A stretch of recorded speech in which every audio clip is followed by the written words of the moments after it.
Last December, I decided to try out a new game, so I downloaded the trial version of Immortals of Aveum. After playing through the first 2 chapters, I was hooked, so I decided to purchase the full game. Overall, I really enjoyed it. In this video, I'll be sharing my review of the game, discussing aspects such as the gameplay, environment, and potential improvements based on my personal experience. What's happening? How am I doing this?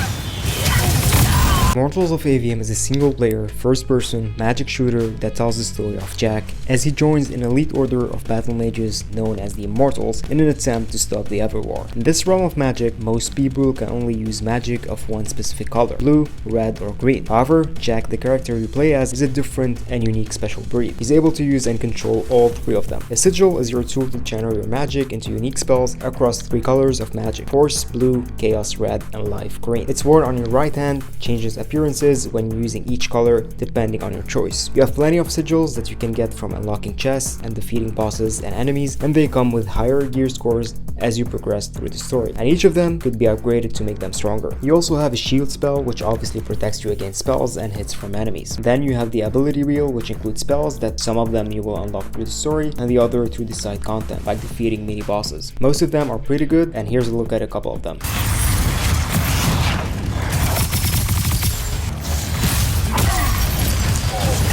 Something to note is that when you use these spells, this meter depletes, and to recharge it, you have to have these glowing cubes that you collect from enemies and then manually recharge that meter. The animations of switching between your sigils and reloading your magic and charging that meter are pretty cool. Another part of combat is object spells. I won't spoil all of them, but you have the lash that could be used to pull enemies towards you, and melee them, which is a simple but powerful magical punch, and later be used as a grappler. You also have limpets that you could use to slow down objects and enemies, which could be used to your advantage.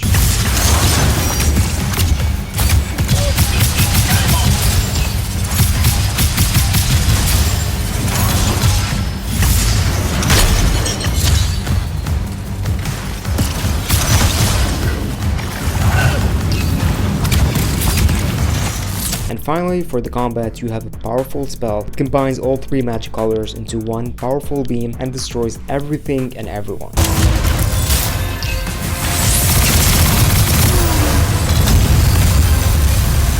All of what I mentioned and more is upgradable in the skill tree, which is huge and covers all 3 magic spells, except the powerful Kamehameha spell. You have a good amount of enemy variation, and each one of them get weakened or get the most damage by using certain magic colors. The environments and scene in this game are beautiful and feel colorful.